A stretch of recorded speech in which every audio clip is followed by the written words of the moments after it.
Hi friends, welcome back to another Indie Spotlight episode. Today we're taking a look at Grimoire Groves, which is a brand new indie game on Steam that takes the traditional roguelike formula and gives it a super cozy, magical twist.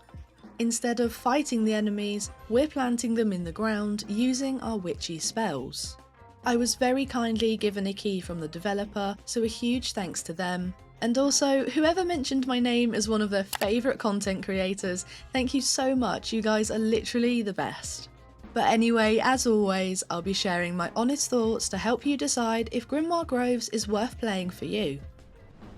At its core, Grimoire Groves is a cozy, roguelike adventure where your goal is to feed the plants with magic instead of fighting and defeating them. You'll explore procedurally generated levels in the forest and come across a range of plants to defeat. It's a really unique take on the roguelike genre, blending exploration, magic, and a bit of gardening. The combat here is far from traditional. Your spells don't attack, but rather help feed the hungry plants. Each plant you come across has part of their body coloured to correspond with an elemental type. Red for fire, yellow for earth, blue for water, etc. So you need to switch your spells to the right element type in order to defeat them. As you explore the forest, you'll gather new resources from the plants you grow. These can be spent on new spells, planting magical seeds, or upgrading shrines. But there's a catch. You can't keep or save your resources. If you don't use them before your next run, they'll turn into compost. Luckily, compost is still useful because you can use it to play the cauldron minigame with villagers in the forest, or spend it at vending machines for extra goodies to restore your energy. It's got a pretty good balance between short-term and long-term upgrades, but is that enough to keep us engaged in the long run? We'll get to that a little bit later. Grimoire Groves is easily one of the more relaxed roguelikes out there. You've got your spells to cast, elements to think about, and a dash to shake off any plants that cling to you. There's no health bar exactly, but instead a stamina bar that reduces if plants get too close to you.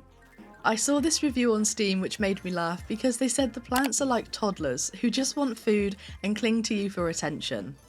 But if your stamina bar reaches 0, then you'll fall asleep and wake up back at the groves, losing some of your resources. If that sounds a bit stressful, then not to worry because there's a relaxed difficulty setting that you can switch between at any point. It removes the stamina mechanic completely, so there's no risk of falling asleep and losing materials. I really love that they've considered us cozy gamers who might have slight skill issues.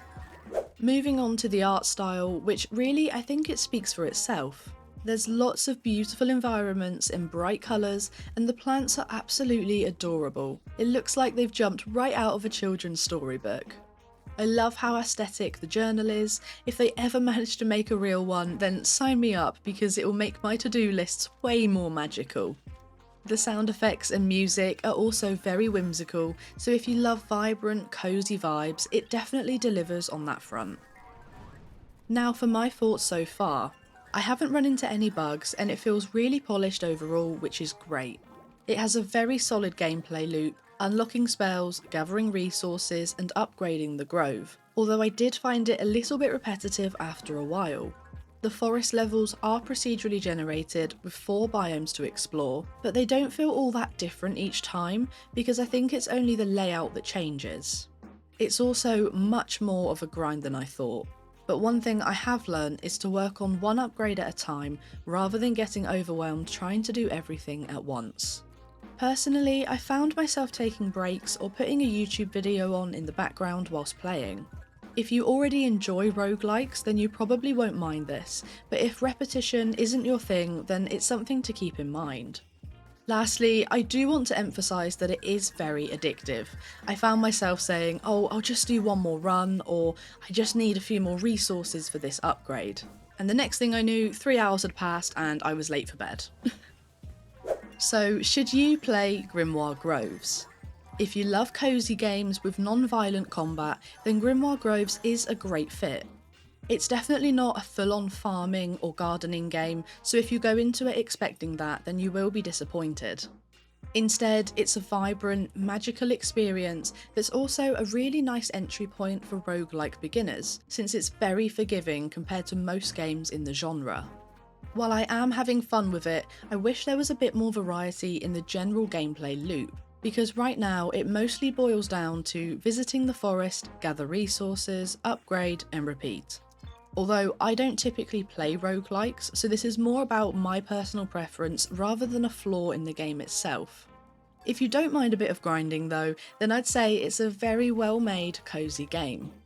But what do you think? Does Grimoire Groves look like your kind of game? Let me know your thoughts in the comments. If you enjoyed this Indie Spotlight episode, please don't forget to leave a like because it really makes my day.